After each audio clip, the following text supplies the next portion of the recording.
मुगल बादशाह अकबर और उनके नवरत्न बीरबल के किस्से काफी मशहूर हैं। आइए सुनते हैं उनका एक नया किस्सा। जिद पर अड़े बच्चे को समझाना बच्चों का खेल नहीं। एक दिन बीरबल अकबर बादशाह के दरबार में कुछ देर से पहुंचे। जब अकबर बादशाह ने देरी का कारण पूछा तो उन्होंने बताया, मैं क्या करता हुजूर, मेरे बच्चे आज जोर जोर से रोकर कहने लगे कि मैं दरबार में ना जाऊं।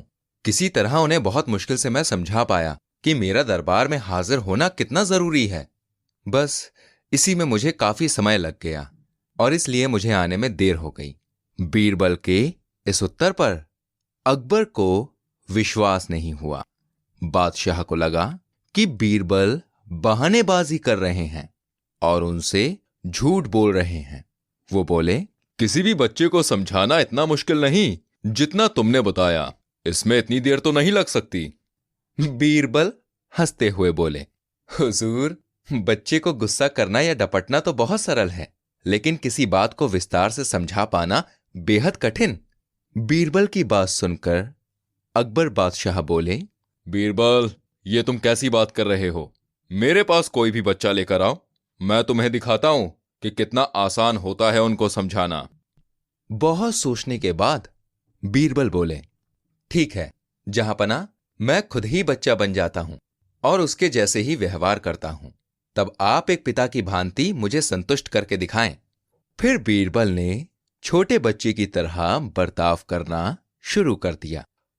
उन्होंने तरह तरह के मुंह बनाकर बादशाह अकबर को चढ़ाया और किसी छोटे बच्चे की तरह दरबार में यहां से वहां उछलने कूदने लगे। उन्होंने अपनी पगड़ी जमीन पर फेंक दी। फिर वे जाकर बादशाह अकबर की गोद में बैठ गए और लगे उनकी मूंछों से छेड़छाड़ करने। बादशाह कहते ही रह गए, नहीं नहीं मेरे बच्चे, ऐसा मत करो, तुम तो अच्छे बच्चे हो ना। भाई ये बात सुनकर बीरबल ने जोर जोर से चिल्लाना शुरू कर दिया। तब बादशाह अकबर ने कुछ मिठाइयां लाने का आदेश दिया, लेकिन बीरबल जोर जोर से चिल्लाते ही रहे। अब बादशाह परेशान हो गए, लेकिन उन्होंने धैर्य बनाए रखा। वो बोले, बेटा, खिलौनों से खेलोगे? देखो कितने सुंदर खिलौने हैं। बीरबल रोते हुए बोला, नहीं, मैं तो गन्ना खाऊंगा। बीरबल की बात सुनकर बादशाह अकबर मुस्कुराए और गन्ना लाने का आदेश दिया। थोड़ी ही देर में एक सैनिक कुछ गन्ने लेकर आ गया, लेकिन बीरबल का रोना बंद नहीं हुआ। वो बोले, नहीं, मुझे बड़ा गन्ना नहीं चाहिए, छोटे छोटे टुकड़े में कटा हुआ गन्ना दो। इसके बाद बादशाह अकबर ने एक सैनिक को बुलाकर कहा कि वो एक गन्ने के छोटे छोटे टुकड़े कर दे।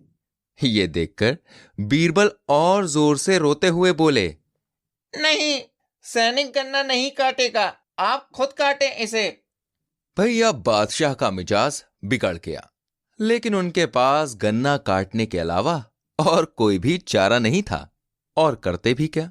अकबर खुद ही अपने बिछाए जाल में फंस गए थे। गन्ने के टुकड़े करने के बाद अकबर उन्हें बीरबल के सामने रखते हुए बोले, लो इसे खा लो बेटा। अब बीरबल ने बच्चे की भांति मचलते हुए कहा, नहीं, मैं तो पूरा गन्ना ही खाऊंगा। इसके बाद बादशाह ने एक साबुत गन्ना उठाया और बीरबल को देते हुए बोले, लो पूरा गन्ना और रोना बंद करो। लेकिन बीरबल रोते हुए ही बोले, नहीं, मुझे तो इन छोटे टुकड़ों से ही साबुत गन्ना बनाकर दो। बादशाह अकबर बोले, कैसी बात कर रहे हो तुम? ये भला कैसे संभव है? बादशाह को अब क्रोध आने लग गया था और वो उनकी आवाज में आने लगा था, लेकिन बीरबल रोते ही रहे और बादशाह का धैर्य जवाब दे गया और वो बोले, यदि तुमने रोना बंद नहीं किया तो मार पड़ेगी। अब बच्चे का अभिनय करता बीरबल उठ खड़ा हुआ और हंसता हुआ बोला, नहीं नहीं, मुझे मत मारो हुजूर।